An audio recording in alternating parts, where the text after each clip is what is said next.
की गिरफ्तारी का मामला भी उनकी तरफ से उठाया गया है। अल्पसंख्यकों की सुरक्षा सुनिश्चित करने की बात भी उनकी तरफ से की गई है। मोहम्मद यूनिस से उन्होंने मुलाकात की है। तो भारतीय विदेश सचिव विक्रम मिस्री ने बांग्लादेश दौरे के दौरान हिंदुओं पर हो रहे हमले का मुद्दा उठाया। साथ ही अल्पसंख्यकों के धार्मिक स्थलों पर हो रही तोड़फोड़ का मामला भी बांग्लादेश के सामने उन्होंने रखा।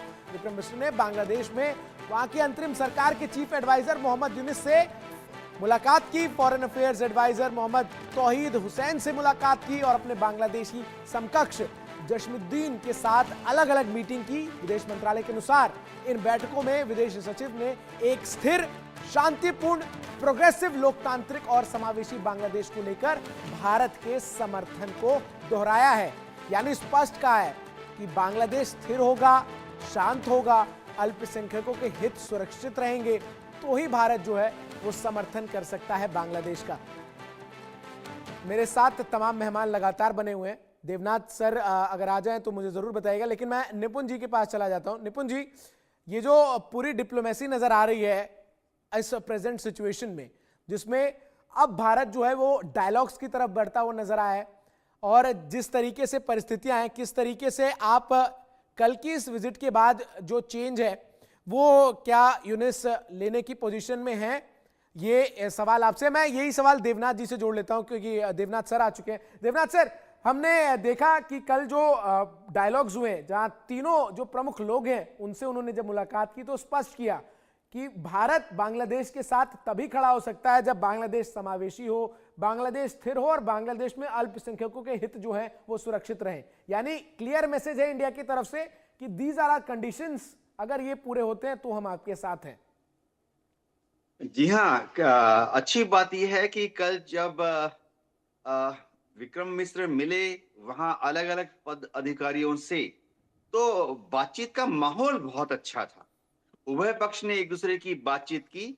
बांग्लादेश ने एक छोटी सी दरख्वास्त की है कि शायद बांग्लादेश के आम आवाम को लग रहा है, सोशल मीडिया की वजह से मेरे ख्याल से, कि भारत शायद बांग्लादेश की आंतरिक मामलों में हस्तक्षेप करने की कोशिश कर रहा है।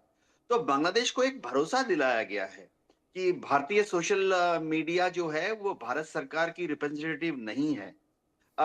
एक और चीज जो अच्छी हुई है कि बांग्लादेश की सरकार ने स्टेटमेंट दिया है कि बांग्लादेश की सरकार तुरंत अपने एडमिनिस्ट्रेशन को एडवाइजरी इशू कर रही है कि स्ट्रांग मेजर्स लिए जाएं, चाहे उनकी आर्मी हो या पुलिस हो, कि वहां पर हिंदुओं के ऊपर और हिंदुओं के जो घर हैं या मंदिर हैं उस पर हमले नहीं होने चाहिए। मैं उनकी एक इंटरनल डिफिकल्टी बताता हूं। बांग्लादेश की जो आंतरिक सरकार है अभी, उसमें स्टूडेंट्स का बहुत बड़ा भागीदारी है। और स्टूडेंट्स यूनियंस दुनिया में सब जगह आप जानते हैं थोड़े ज्यादा ही जोशीले होते हैं। बांग्लादेश की सरकार, वहां की एडमिनिस्ट्रेशन शायद इस्लामिक फोर्सेस के हाथ में है, और स्टूडेंट्स के जोश को भी लिमिट करने में, रेस्ट्रिक्ट करने में, कंटेन करने में थोड़ा असफल हो रही है। अंतरिम सरकार है, एडमिनिस्ट्रेशन वहां थोड़ा सा चरमराया हुआ है। तो हम भारत सरकार की तरफ से बांग्लादेश को एश्योरेंस दे चुके हैं कि बांग्लादेश और भारत एक साथ मिलेंगे। बहुत जल्द ही तीस्ता नदी के बारे में, वाटर शेयरिंग एग्रीमेंट के बारे में बातचीत शुरू होने वाली है। बहुत जल्दी ही गंगा वाटर शेयरिंग के बारे में डेवलपमेंट होने वाला है। तो हम सब जनवरी, फरवरी, मार्च में उस माहौल की तरफ देख रहे हैं जहां अच्छी बात यह भी है कि अंदाजा लगाया जा रहा है, इलेक्शन कमीशन ऑफ बांग्लादेश जिस तरह से तैयारियां कर रहा है, लग रहा है कि फरवरी या मार्च तक वहां पर इलेक्शन हो जाएंगे, और इलेक्शन के बाद एक असली रिप्रेजेंटेटिव सरकार वहां बनेगी जो कि वहां की आम आवाम को सही रास्ता दिखाएगी।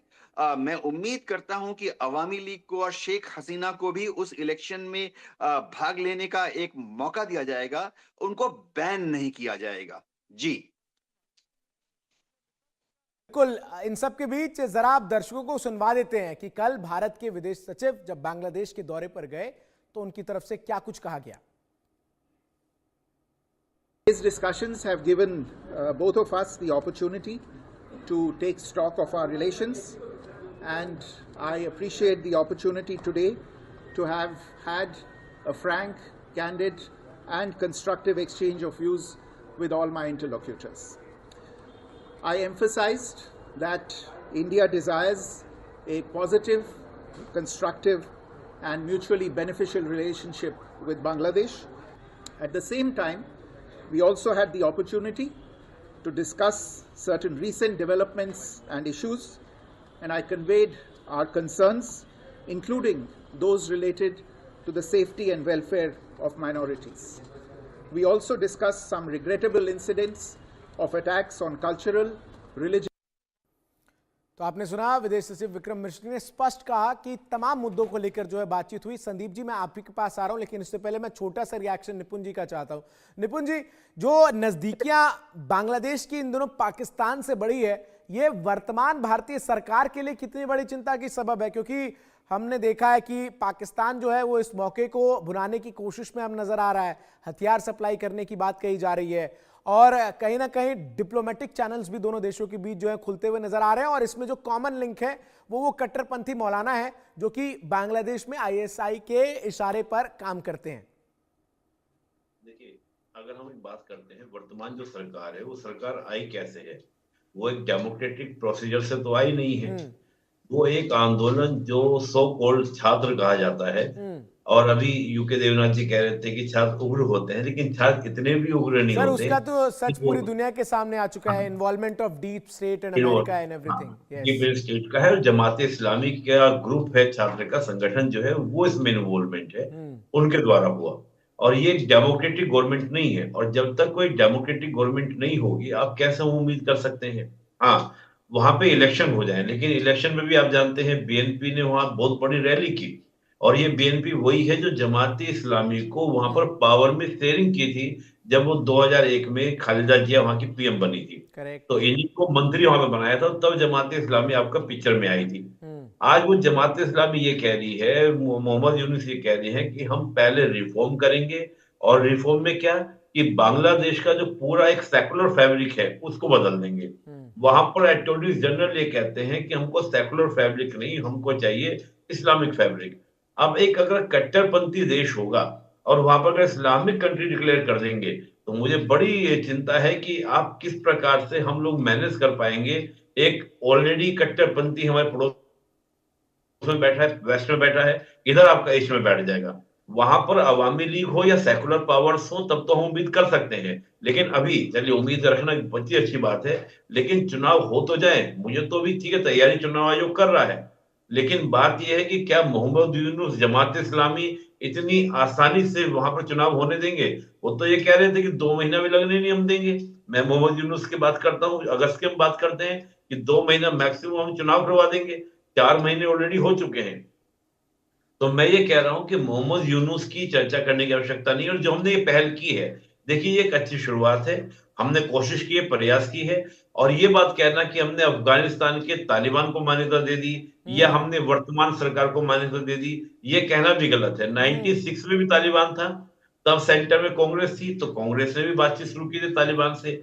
और अफगानिस्तान में कई प्रोजेक्ट्स हैं इंडिया के। मैं एक लास्ट लाइन बोल दूं, सरकारें आएंगी, सरकारें जाएंगी, लेकिन देश है, बांग्लादेश हो, पाकिस्तान हो, अफगानिस्तान हो, वो है, वो रहेगा। ठीक, तो यहाँ पर सरकार कोशिश कर रही है देश के संबंध बिल्डअप करने की। और हमने देखा, अपने जितने वहां पर जब वो गए, उन्होंने जितने प्रोजेक्ट्स के नाम दिए, वो सारे वो प्रोजेक्ट्स से जो सीधा लोगों को क्या करते हैं, बेनिफिट दिलाते हैं। ठीक है, तो कहीं ना कहीं पीपल कनेक्टिविटी करने का प्रयास हमारे। मैं संदीप जी को जोड़ रहा हूं चर्चा में। संदीप जी, एक सकारात्मक सवाल मैं आप लोगों से पूछ रहा हूं। संसद का सत्र चल रहा है और पूरा देश देख रहा है किस तरीके से गतिरोध जो है वो लगातार बना हुआ है, कामकाज कुछ हो नहीं रहा है। क्या ये मौका नहीं था देश के विपक्ष के पास, कांग्रेस पार्टी के पास, आपके नेता विपक्ष के पास, कि वो इस बांग्लादेश के मुद्दे को लेकर सरकार को सदन में घेरे?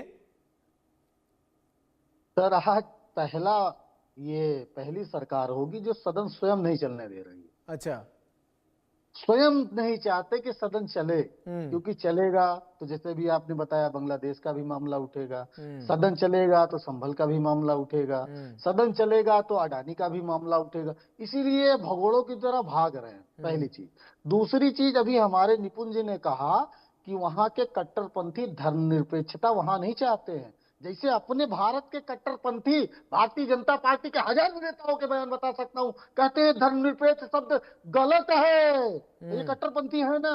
मानिए आप निपुण जी कि अगर आपको मतलब चंद्रशेखर आजाद पैदा हो लेकिन पड़ोसी के यहाँ, धर्मनिरपेक्षता आपको चाहिए लेकिन बांग्लादेश से, और भारत में धर्मनिरपेक्षता है तो आप कांग्रेस को गरियाइएगा, आरएसएस के लोग गाली देंगे कि ये कांग्रेस ने जोड़ दिया, संविधान की हत्या करके पंथ निरपेक्ष हटाकर धर्मनिरपेक्ष ला दिया। भैया आप काहे अपेक्षा करते हो बांग्लादेश से? धर्मनिरपेक्षता चाहिए लेकिन पाकिस्तान में। ठीक है, आपने पॉइंटेड सवाल पूछा है, पॉइंटेड जवाब ले लेते हैं रत्नाकर जी से। पॉइंटेड सवाल है, एक सवाल और सर। हाँ पूछिए। विदेश सचिवों का संयुक्त बयान हुआ क्या? विदेशी मामलों में वो सफलता तभी होती है जब कोई संयुक्त बयान जारी हो। उनके साथ खड़े थे, उनके साथ खड़े थे। खड़े होने वाली बात है। अरे अब आप थोड़ी तय कीजिएगा कि फॉरेन डिप्लोमेसी में डिप्लोमैट्स जब मिल रहे हैं तो वो किस तरीके के बयान देंगे। ऐसे तो फिर सवाल ये भी उठेंगे कि साझा प्रेस कॉन्फ्रेंस से जब प्रधानमंत्री किसी भी राष्ट्राध्यक्ष से मिलते हैं तो होती है क्या? देखिए ये बिना मतलब की बात है, ये बिना मतलब की बात है। ये जो है वो डिप्लोमैट्स तय करते हैं। मैं माफी मांग लूंगा। यूके जिसे पूछिए, वो जानकार व्यक्ति हैं। विदेशी मामलों में सफलता आपकी तभी मानी जाती है जब कोई संयुक्त बयान जारी होता है तब। आप अपने लोगों पूछ लेते हैं। रत्नाकर जी बताइए भाई, कोई संयुक्त बयान क्यों नहीं आपके तरफ से जो है जब विदेश सचिव जाते हैं तो जारी करवा पाते हैं? और कट्टरपंथ की भी बात उन्होंने कर दी, आरोप आप पर लगा दिए, और संसद का सत्र भी आप लोग नहीं चलने दे रहे हैं। फिर ऐसे कैसे देश आगे बढ़ेगा?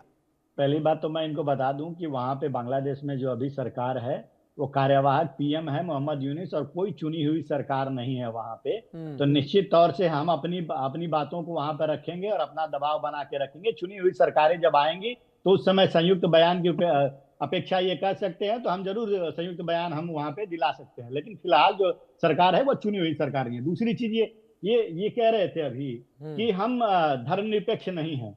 अरे भैया, अगर हम धर्मनिरपेक्ष नहीं रहेंगे तो बताइए, हर समाज के वर्ग को हम नहीं देखते ना। कोई भी अगर सरकारी अनुदान है या कोई भी योजनाएं हम लागू करते हैं, हम धर्म को देख करके तो लागू नहीं करते। हम तो सभी को उसका लाभ पहुंचाते हैं, चाहे वो हिंदू हो, मुसलमान हो, सिख हो, ईसाई हो।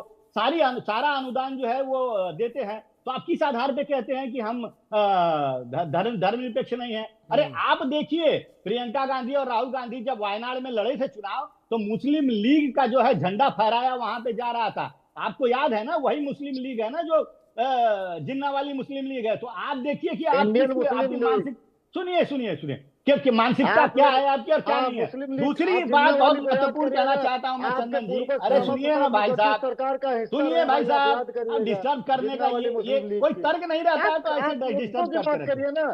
तर्क नहीं रहता है तो ठीक है। क्लोजिंग कमेंट, एक मिनट जल्दी से। मैं देवनाथ सर आपसे क्लोजिंग कमेंट ले लूंगा, ठीक है? बस मेरे पास समय कम है, वाइंड अप करूंगा। जी देवनाथ जी 10 सेकंड एक बहुत इंपॉर्टेंट बोलिए रत्नाकर जी, बोलिए। देखिए, बहुत बार ये बातें अभी ये डिबेट में भी आई है कि खालिदा जिया जो है निश्चित रूप से कट्टरपंथियों के गिरफ्त में रहती हैं, और उनकी सरकारें जब रहती है तो भारत से संबंध उनका अच्छा नहीं रहता है। अब मैं पूछना चाहूंगा, राहुल गांधी जी 8 अगस्त को ब्रिटेन में खालिदा जिया के बेटे रहमान से मीटिंग करते हैं, और उसके बाद ठीक है, समझ गया। अब इस पर आप कांग्रेस पर आरोप लगाएंगे, ठीक है? पॉइंट आपने कर लिया, ठीक है। मैं देखिए अब समय नहीं है। मैं देवनाथ सर आपसे क्लोजिंग कमेंट चाहूंगा। ओनली 10 सेकंड्स आए हैं। यस सर, पहले अगर शेख हसीना राहुल जी से मिलती है तो ठीक। संदीप जी आवाज जरा जी। चंदन जी, मैं आपके माध्यम से, आपके चैनल के माध्यम से दर्शकों को ये बताना चाहता हूं कि भारत सरकार बांग्लादेश की सरकार पर किसी भी तरह का दबाव नहीं डालती है, नहीं डालना चाहेगी, भविष्य में भी नहीं करेगी। मैं दर्शकों से ये अनुरोध करता हूं कि सोशल मीडिया में जो ये जोशीली पोस्ट हो रहे हैं उभय पक्ष से, उनको आप दरकिनार कीजिए, क्योंकि उससे दोनों देश के बीच में जो संबंध है उस पर तनाव का माहौल। थैंक यू सर, समय की कमी है। बिल्कुल, जो डिप्लोमेटिक टाइज हैं उसके जरिए ही समस्याओं का समाधान जो है वो नजर आता है। आप चारों मेहमान का बहुत बहुत शुक्रिया हमारे साथ जुड़ने के लिए, हमें अपना समय देने के लिए। तो जो परिस्थितियां हैं बांग्लादेश में, इन सब के बीच एक बड़ी खबर आपको बता दूं, जहां बांग्लादेश के खिलाफ भारत में लगातार गुस्सा लोगों का फूटता नजर आ रहा है। अहमदाबाद में बांग्लादेश के खिलाफ प्रदर्शन की तस्वीरें आप देख रहे हैं, और अहमदाबाद में भी लोग जो हैं वो बड़ी संख्या में सड़कों पर निकलकर विरोध प्रदर्शन करते हुए नजर आए। सेव बांग्लादेश माइनॉरिटीज के पोस्टर बैनर लेकर सड़कों पर लोग जो हैं वो नजर आए। तो बांग्लादेश के खिलाफ किस तरीके से भारत के अलग अलग राज्यों में लोगों का गुस्सा जो है वो नजर आ रहा है, उसकी बानगी ये तस्वीरें हैं जो इस वक्त आप अपने टेलीविजन स्क्रीन पर देख रहे हैं।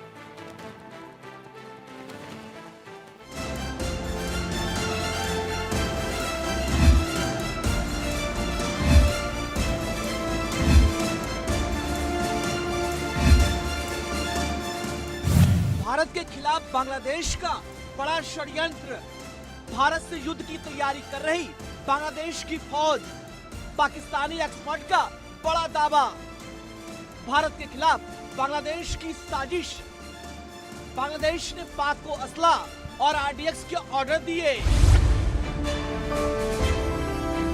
भारत के साथ तनाव के बीच बांग्लादेश और पाकिस्तान में नजदीकियां बढ़ने लगी हैं। बांग्लादेश में जो इस वक्त हो रहा है उसकी अंतर्राष्ट्रीय स्तर पर निंदा की गई है। एक तरफ मोहम्मद यूनुस सरकार अल्पसंख्यक धर्मगुरुओं से मिलकर माहौल को बेहतर बनाने की बात कर रही है, भारत से व्यापार जारी रखने की बातें हो रही हैं, और दूसरी तरफ पाकिस्तान को असला, आरडीएक्स और टैंक के गोले के ऑर्डर दिए जा रहे हैं। पाकिस्तानी एक्सपर्ट साजिद तरार ने इसे भारत के खिलाफ साजिश बताया है और भारत को अलर्ट रहने की सलाह दी है।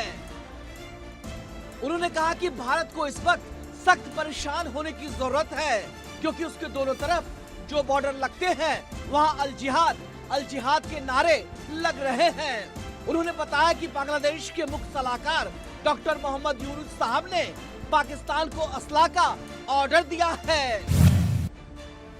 उन्होंने कहा कि जाहिर है असला वो पाकिस्तान के लिए तो नहीं ले रहे, ये भी भारत को परेशानी होनी चाहिए। 40 टन आरडीएक्स लिया गया, 28,000 हाई इंटेंसिव प्रोजेक्टाइल का ऑर्डर दिया गया है, 2,000 टैंक के गोले का ऑर्डर दिया गया है और 40,000 राउंड ऑफ आर्टिलरी का ऑर्डर बांग्लादेश ने पाकिस्तान को दिया है। साजिद तरार ने कहा कि दूसरी बात मोहम्मद यूनुस ने ये भी की है कि उन्होंने पाकिस्तानियों के लिए वीजा अप्लाई की जोरी शर्तों को हटा दिया है। जो कोई पाकिस्तान से वीजा अप्लाई करता था उसके लिए एनओसी चाहिए होती थी, उसकी शर्त भी उन्होंने खत्म कर दी है। साजिद तरार ने आगे कहा कि भारत के कुछ लोग परेशान हैं क्योंकि वो अपने पिछले तजुर्बे को सामने रखकर बात कर रहे हैं। उन लोगों को लगता है कि बांग्लादेश नेशनल पार्टी यानी बीएनपी के पिछले कार्यकाल में लश्कर-ए-तैयबा, मसूद अजहर और सज्जाद अफगानी जैसे आतंकी बांग्लादेशी बॉर्डर के जरिए आए और मुंबई हमलों को अंजाम दिया। वैसे एक तरफ जहां भारत और बांग्लादेश के बीच तनाव जारी है, तो वहीं पाकिस्तान बांग्लादेश को अपनी जाल में फंसाकर बांग्लादेश के नजदीक जाने की कोशिश में जुटा है